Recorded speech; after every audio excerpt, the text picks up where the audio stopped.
So, Mark, who doesn't want to go to Las Vegas and attend their prom night? Retro by Voldagio at Mandalay Bay. They're bringing the 80s prom night. It's $150, which is a lot. And I think it only includes like one drink, but it includes your meal, dancing. I think you can even be the prom king or queen. Does this sound fun to you? Yeah, when I first saw it, I was like, yes, more people are getting it. Let's bring back like retro stuff and make it cheap. And then I saw it was MGM and I was like, whoa, that's surprising.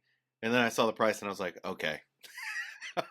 But no, it sounds like a cool idea. When they say $150 and then they're like you get one of the punch bowl drinks, I'm like, come on, you could unlimited punch bowl drinks. It's not that much to mix up some stuff in a big bowl. And then they say like you can get a corsage or unlimited drink packages, and it's like $75 for a corsage. So just go to a floral place, and then the drink package is $70 a person, which seems a bit steep, but it's probably not a terrible deal. I'm guessing the prices are going to be high. But it's your prom. I mean, come on, it's worth it. You know, you gotta. It's that one special day. You gotta go buy your $100 dress at Sears.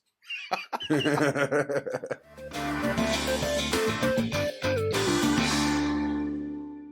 Mark, Las Vegans love to complain about the heat, but we've been in this heat wave, and it's been over 110 almost every day. And somebody on Twitter shared their power bill or their estimated power bill. I don't know if this is nice that the power company sends out this estimated bill just so you can know what it's going to be. I guess you can plan your finances that way. But given what our power bills are running right now, I looked at mine. It's about twice as much as it used to be back even last year or the years before. It's insane. You got to take out a mortgage just to pay the power bill. I don't know if it helps you much because they're like, hey, you have 15 days to come up with this cash. So it's not like they're giving you a huge heads up that the thing. And I saw on Twitter, somebody said it hasn't dropped below 100 all month, and it's been over 110 like 7 days, when last year it was, only 2 or 3 days. So this heat wave is insane. You don't want to go outside, and then you're paying like double normal rates. And what's it in the house? Like 78, 79. It's not even cool. I was thinking I should use some of my cheap Caesars nights, those $7, $9 nights that I have midweek. It'd be cheaper to stay there than it would be to pay the air conditioner bill here at my house. Yeah, just pretend the power went out and then be like, all right, we got to pack it up and go to the hotel. I would definitely do it. Turn off all the air in the house and go to the hotel for like a week. Yeah, go hang out at Harrah's. That's the problem, though, is the cheap hotels. Go stay at Rio for the next week. Oh, maybe not. Maybe not. My pillows at home are a lot better, I think. So bring them I'll with you. Stick with that. So did you see the crazy fire at Fontainebleau? I was driving down the freeway the other day and saw it. And of course, it was all over Twitter. Lots of people posting videos of it. It was on the roof, and I think they put it out in under 40 minutes. Firefighters took elevators up there, which I think is sort of crazy. I was just thinking about how difficult that job is, going into a building like that tall, to fight a fire on the roof. But they did a great job, and it doesn't seem like there's a crazy amount of damage. Nobody was hurt. So, a lot of us were scared that Fontainebleau might be damaged and be delayed, but it doesn't seem like that's the case. Yeah, and it's good that they were able to use the elevators, because could you imagine having to huff it up all those stairs, carrying all the stuff they carry? It's insane. But I have to imagine that, they said it was scraps and stuff on the roof. Don't you think this heat wave with the sun just like reflected off some metal and then started a fire on the scraps of wood or like something along those lines? That's what I would guess caused this, in my unexpert opinion. The number one question is, was anybody hurt? Which they weren't, so that's good. Number two question, was any carpet damaged during this fire? We will wait. We have our guys on the inside, so hopefully somebody will let us know. I'm sure all the carpet is good to go, and Fontainebleau is good to go, so that's nice to see. There was a lot of people like comparing this to the Strat. If you don't know, Mark, the Strat caught on fire famously while it was under construction. And it wasn't a minor fire like this. It was a major fire, huge amount of damage. There was always the big joke that Bob Stupak had done it for the insurance money, although I don't think that was ever proved or anything else. But I'll never forget that day looking up and seeing the Strat on fire. I remember seeing Monte Carlo on fire, a few years ago. Obviously, Cosmo, I think there was a fire at the pool, big smoke. It's sort of crazy, but it does happen every once in a while where you look over to the strip and you see smoke. Well, you got the old MGM fire. It's basically everything in Vegas has gone up in flames at some point. What was it? A couple months ago, they had that apartment complex that was getting built just completely engulfed in like this massive flame ball. And everybody assumed that was maybe a insurance play or something. But that was the craziest fire I've seen. Yeah, that building's been torn down. I drove by there the other day, so it's pretty much all torn down already. Canada's got enough fires. We don't need any more.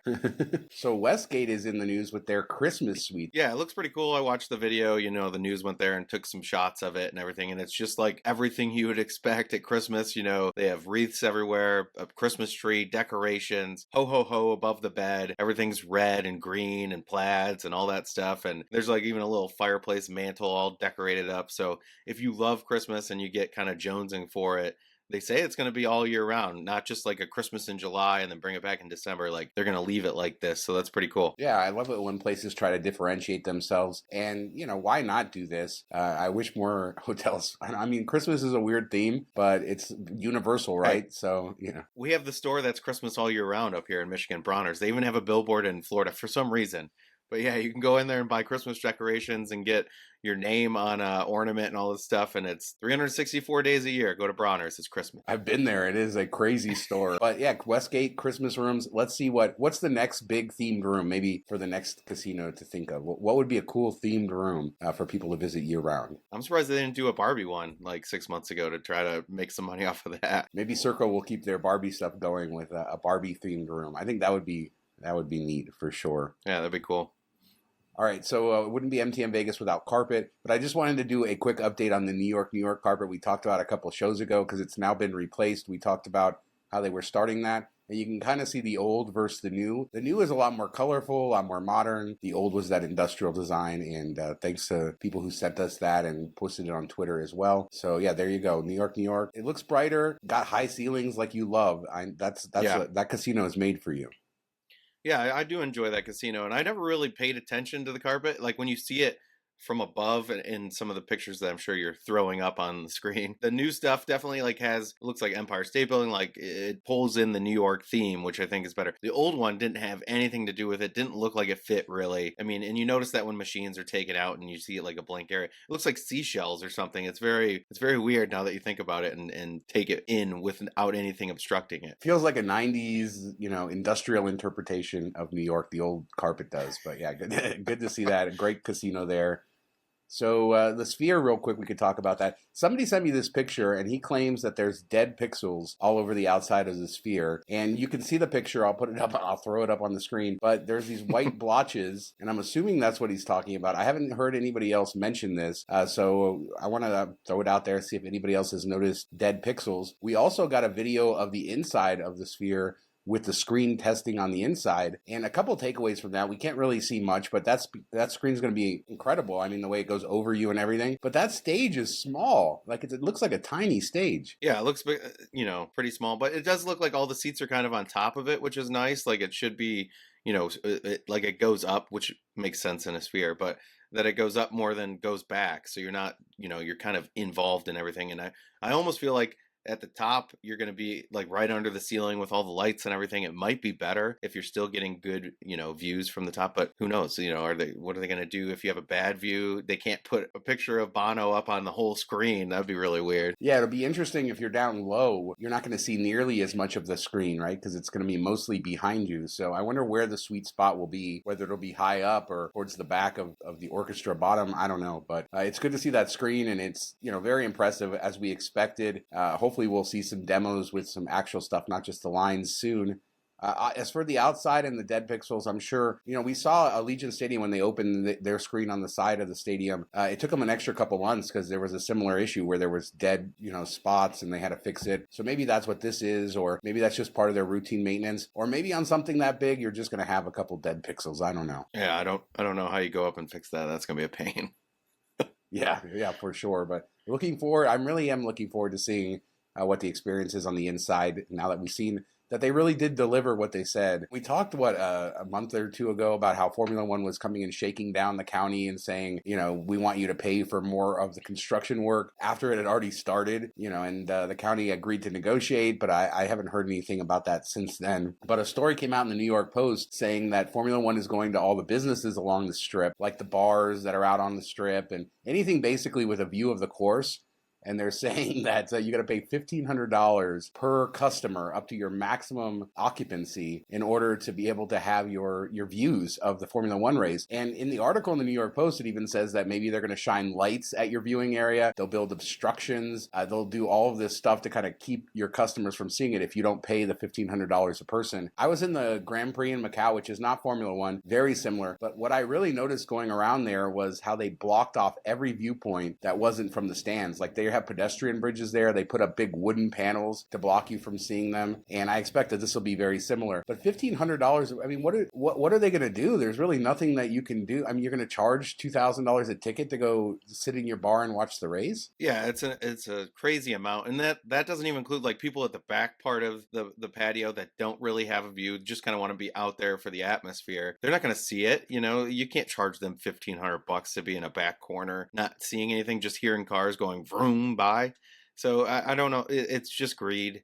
And I kind of understand, you know, they want to make as much money off of this as they can, but also, you know, that's just the luck that they had of having that business there. You just kind of have to go with it. The only thing I can think of it that's somewhat similar is those buildings across from Wrigley Field that they built like bleachers on top of. And I went to look on that. I was like, do they take a cut of that? You know, how do they work that? And Wrigley Field, the owners wanted to try to block it, but they never did. And they ended up, over the years, they bought most of those and took it over for themselves. So they, you know, but there was a long time there that the people were paying tickets and they didn't take a cut of it. They just kind of accepted it. And I think that's kind of where you have to go with it, or at least make it reasonable. At what point are we going to stand up for ourselves and say, like, hey, you know, you're building a racetrack in the middle of a city, right? In the middle of the biggest tourist destination in the country, essentially. And now you're going to go to all the businesses and you're going to block them. It just doesn't make a lot of sense. They really haven't, I don't know, integrated themselves well with the community. Obviously, we've had months and months and months of construction that have caused hassles everywhere. And, you know, all of this. And supposedly we're bringing in $1 billion of revenue with this race. Lots of money that they're going to make. And I don't know, this just rubs me the wrong way, going to businesses. And then you have to pay $1,500 for your occupancy. So even if you're not full, you're still paying that $1,500 for every hypothetical person. It doesn't make any sense. This is a number that's so high that they know nobody's going to be able to pay it. Or, I mean, I don't know. I mean, basically, you're just going to have to rent it out as a private party or something, because, you know, I mean, again, what are you going to charge? $1,700 a ticket, including drinks or something, just to sit in your bar? You could go get a ticket to the actual race for that, and that's the point, because they want you to go buy a ticket to the race. Yeah, but aren't those all like sold out for the most part? Like this is just trying. They could have done $500 a person, $250 a person, something along, or just a flat fee. Like, hey, this is the fee for this thing. It made it reasonable, and they would have made their money and not upset people. And they could have charged, you know, $350 a head or something, and included, you know, a dinner package or so, or maybe $500. I think people would have paid that.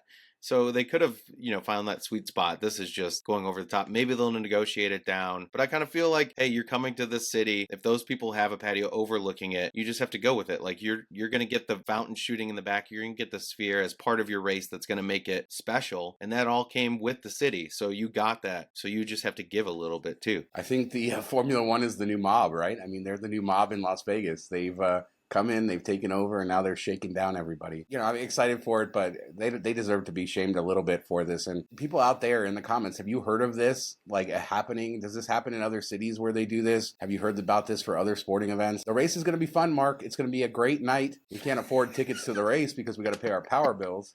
But other than that, life is good here in Las Vegas. And let's finish with this, Mark. Did you see that 1991 in-room video from Excalibur? Vegas Visual, I think, shared it on Twitter and on YouTube. And it's the in-room video. You check in 1991 at Excalibur. It's not the dirty castle yet. It's the clean castle still. It's the new, shiny, beautiful castle. You go there. King Arthur is on the TV. He's welcoming you. He gives you an entire tour of the property. And this is great because it's like, almost 8 minutes long, and you get to see the entire property, the original Midway down there with the motion simulator stuff, the way the casino all looked when it opened. A lot of good, interesting stuff there that I had forgotten about. Yeah, you know who needs one of these still is Caesar's Palace, so you can find your way back to your hotel room or get out to the strip.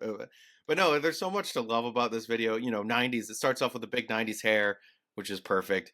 And just like, you know, it reminds you that the Dirty Castle was actually a place people wanted to go back in the day. Like, it was the largest hotel in the world when it opened, had a lot going on. And they made me want to go visit it. It just seems cool. They had all these different nooks and crannies, and they show you how to get there in the video, which I think a lot of people go there and visit, walk through the casino, don't go downstairs, don't go upstairs, don't check out everything that there is to offer there.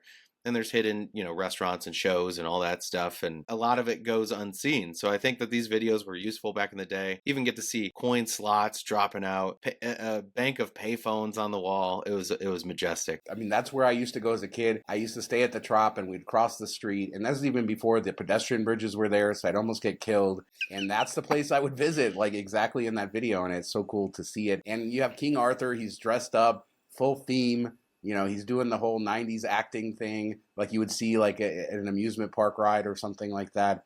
It makes it's perfect 90s Vegas. A lot of people talk about Mirage. It is the first kind of mega resort that came to Las Vegas, but Excalibur was next, and it really was a whole different scale and level and demographic and people that they were targeting. So it really did usher in that family-friendly Vegas era where we saw things come along later like Treasure Island, MGM Grand, and some other stuff. So in New York, for example. So yeah, this is cool. This is Vegas at its best. Seeing it 8 minutes, you guys got to watch this because this will bring you right back there. And you get to see the whole thing. It did remind me of how kind of weird the layout of Excalibur is, because where you go downstairs and where you go upstairs are in two different places. And, it's all not so connected very well. But a lot of it still looks the same, though, which is kind of cool. Big sports book for 1991, too. Yeah, and all little TVs nowadays.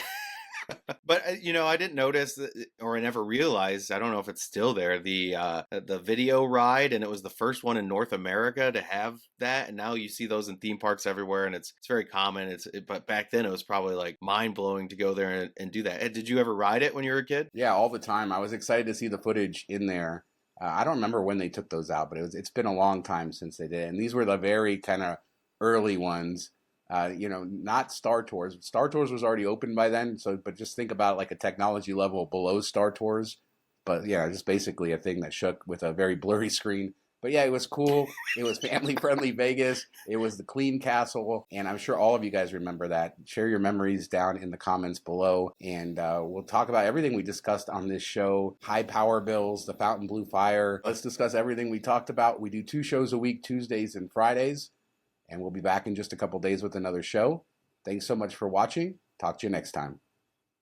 See you on Friday. Have a good week.